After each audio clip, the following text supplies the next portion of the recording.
Hello दोस्तों, YouTube grafting channel में स्वागत है दोस्तों आपका। आज मैं बताऊंगा बिही की उन्नत खेती किस वैज्ञानिक तरीके से कैसे कर सकते हैं आप। अगर आप बिही की खेती करते हैं, तो गेहूं चावल धान की खेती करते हैं अपन, उससे बेहतर होती है। अगर आप इसको करना चाहते हैं तो मैं आपको बताऊंगा दोस्तों कि इसकी खेती किस प्रकार की जाती है। ये एक भाई का बगीचा है जहाँ मैं आया हुआ हूँ। नीचे से ऊपर तक इसमें फल लगे हुए हैं। मैं इस वैरायटी के बारे में भी आपको बताऊंगा।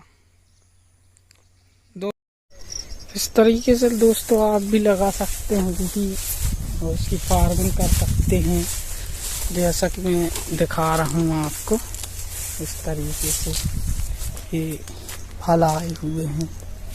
इसकी अगर कटाई छटाई होगी तो बगीचा बना रहेगा, नहीं तो थोड़ी सी दिक्कत होती है तोड़ने वगैरह में। ये देख सकते हैं आप।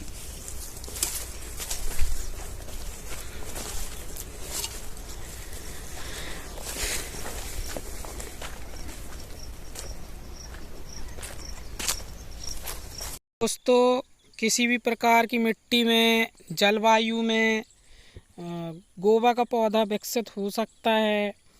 जैसे कि ये जो मैं बता रहा हूँ, ट्यूबवेल का पानी भी चल सकता है इसमें, कुएं का पानी, नदी का पानी, नाले का पानी, कहीं का भी पानी आप इसमें लगा सकते हैं। इसमें कोई ज़्यादा ऐसे देख रेख की ज़रूरत नहीं होती, पर वैरायटी का चयन आपको करना पड़ेगा कि कौन सी वैरायटी अच्छी होती है, किस वैरायटी का चयन करना चाहिए अपन को।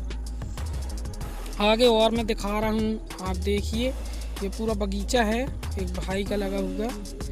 ये काली मिट्टी, दो वल भालू वाली मिट्टी यानी रेतीली मिट्टी में भी हो जाता है। ये देखिए किस प्रकार फल इसमें आया हुआ है, गुच्छे के माफिक फली हुई। ये हाई वैरायटी है, हाई वैरायटी की ये अच्छी वैरायटी है। ये इसका मैं आगे आपको नाम बता दूंगा। जैसा कि मैं दिखा रहा हूँ, इसमें फल से लदा हुआ बगीचा है ये, और लगभग ये 2 एकड़ का प्लाट है। इसमें जो है 800 पौधे लगे हुए हैं करीबन करीबन इस बगीचे में। भैया ने बताया था हमको कि 800 पौधे लगाए हुए हैं इनने, और 850 पौधे बड़े वाले भाई बोल रहे थे कि लगाए थे। अब सही आंकड़ा तो मुझे मालूम नहीं है, और इनके पिताजी बोल रहे थे 350 लगाए हैं, तो अब मेरे को तो सही मालूम नहीं चल रहे हैं। फिर इनका जो है नीचे कटाई छटाई का प्रबंध करना चाहिए, यानी डाल छाटना कटना चाहिए। ज़्यादा फैल जाती हैं तो तोड़ाई में भी दिक्कत आती है, और फल फूल भी कम लगते हैं। ये भाई हैं जो ये अच्छी कटाई छटाई करते रहते हैं, तो फल देखने के लिए अधिक मिलते हैं। इनकी पूरी डाल जो है ज़मीन से रखी हुई हैं। दोस्तों, मैं आपको जिस तरीके से बता रहा हूँ, आप उस चीज़ को अच्छे से समझिए कि यहाँ जो पौधे के पास है कचरा नहीं होना चाहिए, कचरा होना नहीं चाहिए।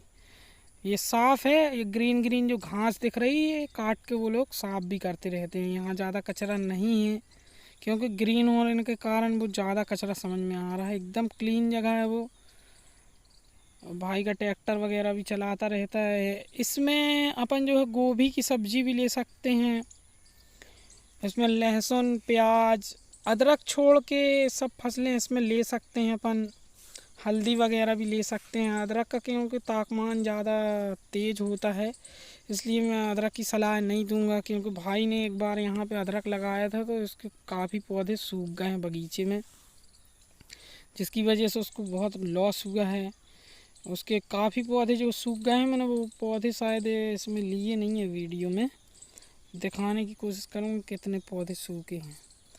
तो इस तरीके से आप कर सकते हैं इसमें। जैसे अपन चाहें तो बरबटी है, भिंडी वगैरह है, आपका क्या बोलते हैं, गिलकी है, मिर्ची की फसल ले सकते हैं, टमाटर की फसल ले सकते हैं, गोभी वगैरह, मूंगफली वगैरह, इन सब चीज़ों की फसलें अपन इसके साथ साथ ले सकते हैं। इसलिए कि इसको तैयार होने में 3.5-4 साल लग जाता है बड़ा बगीचा बनने में।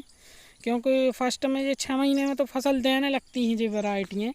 लेकिन क्या है कि जिस तरीके से अपन को फसल चाहिए, जैसे करीबन इसमें से अपन को एक पौधे में से 30 से 40 किलो फसल या 50 किलो फसल चाहिए, तो उसके लिए समय काफ़ी लगता है। हालांकि ये 10 किलो फसल जो है, 12 किलो फसल जो है, आपके ऊपर है आप कितनी जल्दी बगीचा तैयार कर सकते हैं। गोबर की खाद अगर डालते हैं इसमें तो बहुत जल्दी बगीचा तैयार होने के चांस होते हैं।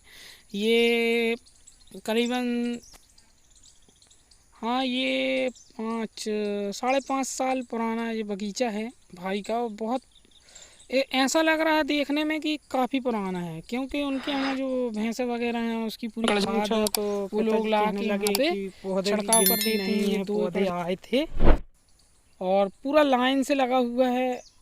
सिर्फ इसमें कटाई छटाई का ध्यान रखना पड़ता है। अपन अगर कटाई छटाई करते रहते हैं, साफ़ सफाई रखते हैं, तो बगीचे की खूबसूरती अच्छी रहती है और फल भी अधिक आते हैं। जैसे भाई के बगीचे में पूरा फल से लदा हुआ है। ये अभी मैं जा रहा हूँ, ये कुछ कमज़ोर पौधे दिख रहे हैं। 950 पौधे 2 एकड़ में लगाए हुए हैं इनने। इसमें ये देखिए, यहाँ से ऐसे ये सूखा रोग लगने के लग गए हैं इसमें, क्योंकि ये वाले पौधे जो हैं इनके छट नहीं पाए हैं। बता रहे थे वो कि ये छटते नहीं हैं तो फिर सूखने लगते हैं। इनकी कटिंग छटिंग होना चाहिए। और क्या बोलते हैं तुम्हारे से, अदरक की खेती इसमें नहीं करना चाहिए, नहीं तो नुकसान बहुत ज़्यादा हो जाता है। इनके अधिक पौधे जो हैं अदरक की खेती की वजह से सूख गए। ये देखिए दोस्तों, ये एक पौधा दिख रहा है, ये सूखने की कगार पे अब जो मर जाएगा ये पौधा। एक ये हैगा, ये भी मर जाएगा, क्योंकि इनने अदरक की खेती की थी और उस वजह से इनको लॉस हो गया। और एक पौधा सामने भी था, वो शायद आ नहीं रहा है अभी। तो इसमें हर वैरायटी की आप खेती कर सकते हैं दोस्तों।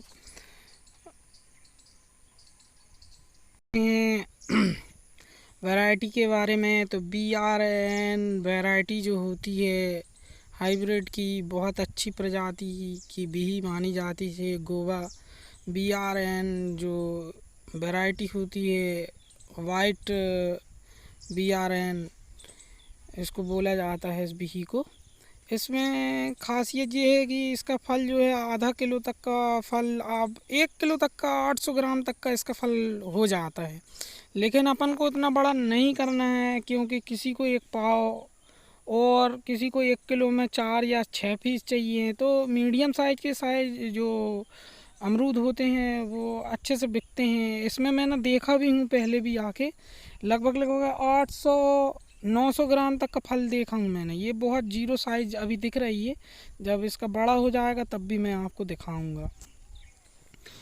BRN वाइट अमरूद जो है बहुत अच्छी क्वालिटी की मानी जाती है। इसके अगर अपन पौधे लगा लेते हैं, यानी पौधे से पौधे की दूरी होना चाहिए लगभग 8 से 10 फीट, 9 फीट पौधे से पौधे की दूरी अगर रखते हैं अपन, तो बहुत अच्छा डिस्टेंस माना जाएगा इसका मेरे हिसाब से, क्योंकि जो भाई ने जो लगाया है उसके हिसाब से बता रहा हूँ मैं। और आप 8 फीट भी लगा सकते हैं। और लाइन से लाइन की दूरी जो लगभग है वो 12 फीट होना चाहिए। इसमें 450 पौधे, 350 पौधे लगा सकते हैं। अगर 350 पौधे लगभग लगाते हैं तो बेहतर होगा, क्योंकि थोड़ा घना पौधा जो है थोड़ी दिक्कत देता है फिर निकलने में, और तोड़ाई में बहुत ज़्यादा दिक्कत होती है, क्योंकि पौधा एक दूसरे से टकरा जाता है। जैसे आप अभी देख रहे हैं, अभी यहाँ से कैरेट लेके कैसे निकलेगा बंदा, अब उसको घूम के जाना पड़ेगा। इसलिए इसको दूरी अगर रखेंगे तो बेहतर होगा। मेरा तो ये कहना है कि 350 ही पौधे लगाए, इनने लगाए हैं जो लगभग 1 एकड़ में 450 पौधे लगाए हैं इनने, लेकिन 350 की अच्छी मानी जाती है। 170 रुपये पर पौधा BRN अमरूद का पर पौधा मिलता है। तो 1 एकड़ में अगर आप लगाते हैं 2 साल की इसमें खर्चा आ जाएगा 4 लाख रुपए। 1 एकड़ में मैं फेंसिंग भी है इसमें, निदाई गुड़ाई कटाई छटाई भी है इसी में। अगर लगाते हैं आप तो 1 एकड़ में लगभग 4.5 लाख रुपए तक इसमें आपका लग जाएगा। 170 रुपये पर पौधा लगेगा। और जो है इसकी कटाई छटाई तमाम चीज़ें जो हैं इसमें जुड़ जाएंगी। जैसा कि मैं बता रहा हूँ 400 पौधे जो हैं इसमें 60,000 यानी 170 रुपये पर पौधा का लेते हैं अपन, तो 400 पौधे हो जाएंगे आपके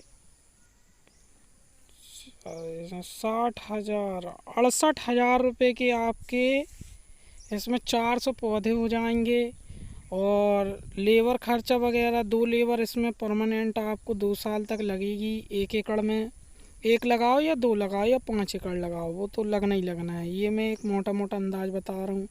फेंसिंग लग जाएगी, उसी में आपको गोबर की खाद लग जाएगी। और 2 साल तक जो है आपको, इसका मतलब 2 साल का खर्चा बता रहा हूँ मैं। 4 लाख रुपए की लागत से ये आपके जो हैं 400 पौधे तैयार हो सकते हैं 1 एकड़ के। BRN वाइट भी जो है बहुत अच्छा अमरूद बोला गया है इसको। और इसको लगा के आप जो है 5 से 10 साल तक के लिए फ्री हो सकते हैं। 10 साल तक जो है आपको अच्छा फ्रूट इसको देखने को मिलेगा। आप किराए से लेकर भी यानी सिकमी से लेकर भी इसकी खेती कर सकते हैं।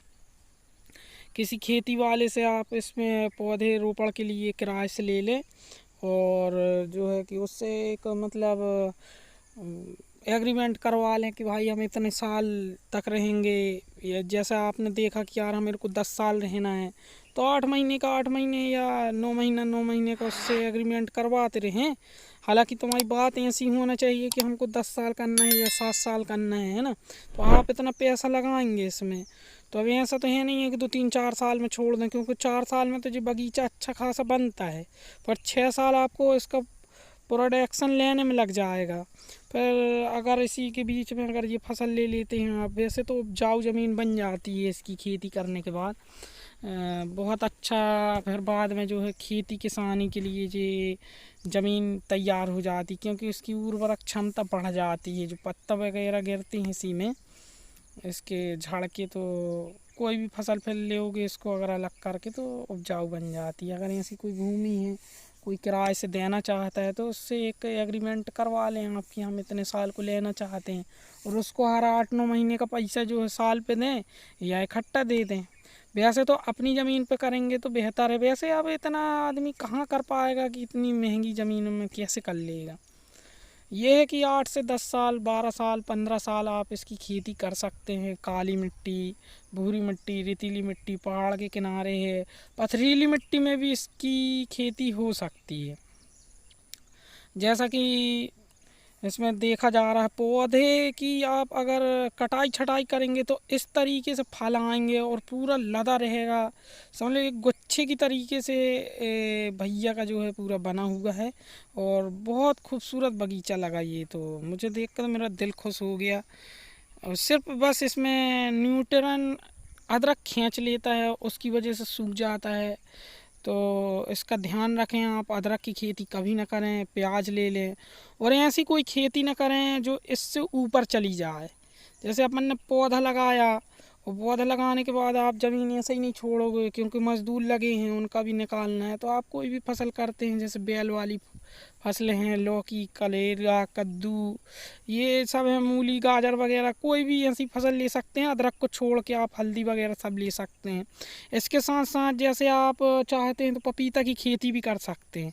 जैसे आपने किराए पे लिया तो आप पपीता की खेती उसी के साथ साथ ड्रिप इरिगेशन के माध्यम से कर सकते हैं। आपका जब तक पपीता निकल के ख़त्म होएगा, जब तक ये आपके 2 साल के अंदर अंदर तैयार हो जाएंगे। तो इस तरीके से भी आप इसकी खेती कर सकते हो। 8-10 साल के लिए ये समझ लो आपकी ये वाली खेती फिक्स हो जाएगी, और इसमें अच्छा प्रॉफिट है। जैसे एक सीज़न में 9 लाख रुपए इस भी से आप कमा सकते हैं दोस्तों। यानी एक साल में 2 बार, अगर 9 दूनी 18 लाख होता है।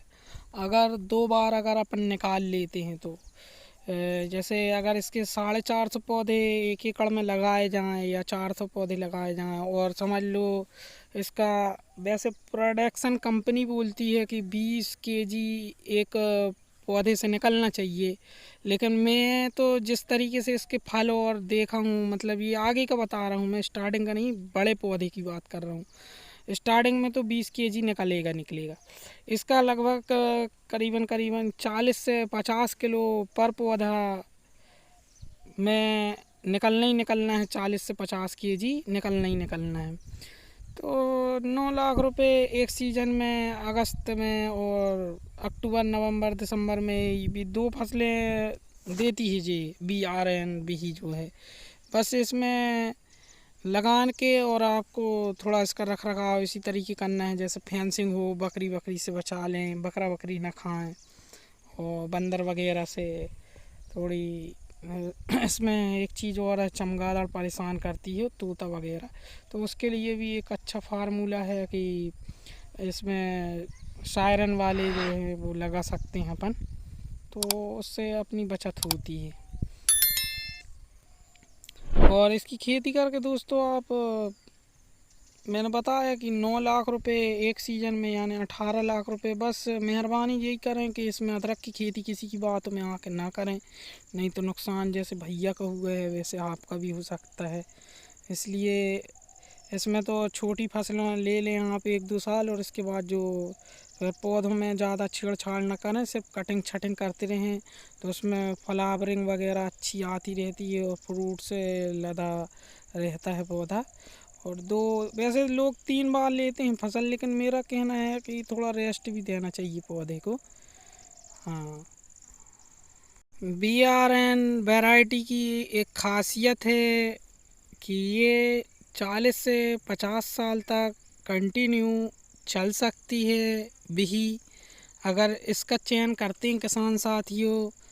तो ये वैरायटी में इतना लेट अभी क्यों बता रहा हूँ आपको, इसलिए कि लोग मजाक समझेंगे कि ये बात कैसे बता रहे हैं। ये भैया ने बताया मुझे कि ये 40 से 50 साल तक BRN की जो वैरायटी है ये सक्सेस है। ये इनके पौधे सूखने के कारण इनकी गलती है, इन्होंने अदरक लगा लिया और न्यूट्रन वगैरह उसने खींच लिया, अदरक के चक्कर में इनका नुकसान हो गया है। तो मेरा तो ये कहना है BRN वाइट भी जो है जी लगा के आप लोग अच्छी इनकम कर सकते हैं। जैसे आप महाराष्ट्र के आसपास रहते हैं या मध्य प्रदेश के आसपास रहते हैं, इसको तो मैं होलसेल रेट बता रहा हूँ 40 से 50 रुपये पर केजी A ग्रेड। फिर एक कटपेड वाली आती है, उसको बोलेंगे B ग्रेड। मतलब फल की क्वालिटी के ऊपर है, फल आपका कितना बड़ा है। और फल में मल्चिंग पेपर जो होता है, अगर मल्चिंग पेपर अगर लगा है, पॉलीथीन वगैरह लगी है, उसमें दाग धब्बे नहीं है, फल मक्खी वगैरह डंक वगैरह नहीं मारे हैं, भी आपका फल जो है साफ़ सुथरा है, तो मार्केट में 50, 55, 65, 70 रुपये किलो तक होलसेल तक बिकता है ये। मैं इसलिए बोल रहा हूँ कि 40 से 50 रुपये पर केजी आपके बगीचे से ही ले जा लेगा। जो ख़रीदार हैं उनकी गाड़ियाँ खुद आती हैं, बगीचा है कि बगीचा ले लेते हैं। आप वैसे झाड़ का झाड़ भी बेच सकते हैं और तौल में भी बेच सकते हैं।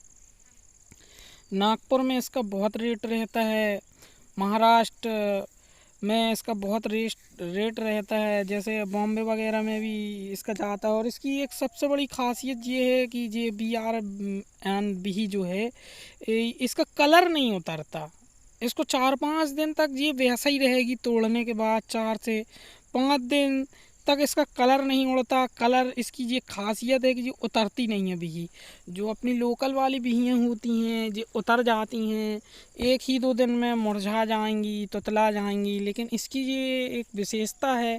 इस बिही को मैंने रख कर देखा भी है, ये 4 दिन तक इसका कलर नहीं उतरा, 5वें दिन भी इसमें खूबसूरती बरकरार रही। तो दोस्तों मेरा तो ये कहना है जो BRN भी जो है, अगर आप इसको लगाते हैं, इसका चयन करते हैं, तो इसका आपको बहुत अच्छा रिजल्ट मिलेगा देखने के लिए। रही बात मंडी की दूरी कितनी है, अगर आप खुद से बेचना चाहते हैं तो इसमें साथ साथ में एक काम और कर सकते हैं। जैसे 12 फीट का पौधा है तो इसके बीच में जो कागज़ी नींबू वगैरह हैं, जैसे आप और लगाना चाहते हैं, जगह का अगर डिस्टेंस ज़्यादा हो रहा है, जैसे मैंने बताया 450 पौधे, तो आपको अगर दूरी लगती है तो इसमें मतलब पौधा छोड़ के, एक पौधा दो पौधा छोड़कर आप अपने हिसाब से एक एक दो दो पौधे नींबू के भी लगा लें, जिससे आपका खर्चा पानी निकलता रहे। नींबू अगर एक बार लग जाएगा तो नींबू की भी फसल निकलेगी, कागज़ी नींबू वगैरह लगा लें। पौधे को लेकिन ज़्यादा बड़ा ना होने दें, कटाई छटाई करते रहें। कटाई छटाई करने से ये होता है अपन को फ़ायदा कि इसमें डगालें ज़्यादा आएंगी, यानी फ्रूटिंग की संख्या बढ़ जाती है। चारों तरफ जब डगालें ज़्यादा आएंगी तो फल भी ज़्यादा होंगे, उत्पादन ज़्यादा बढ़ेगा। जैसे जो झाड़ अपना 30 किलो या 40 किलो फल दे रहा है तो वो 80 किलो तक जा सकता है। जैसे ज़्यादा फल लोगे तो फिर फल का साइज जो है थोड़ी छोटा हो जाता है, इसलिए ज़्यादा फल भी ना लें, कुछ कम फल लें, कुछ फल तोड़ के अलग कर देना चाहिए। यानी जो फल बड़े बड़े हो गए हैं जल्दी से हार्वेस्ट कर लें उन्हें, तो छोटे फल बढ़ने का मौका मिल जाता है। और पानी जो है ड्रिप के माध्यम से अगर करते रहेंगे तो और अच्छा रहेगा। और गोबर की खाद अगर इसमें डाल देते हैं, और जैसे धान का पेरा जो होता है गर्मी के दिनों में इसमें मल्चिंग कर दें और सिंचाई करते रहें, तो उससे ये होगा कि एक तो वो खाद बनेगा और दूसरी बात ये होगी कि आपकी पौधा की क्षमता बढ़ जाएगी।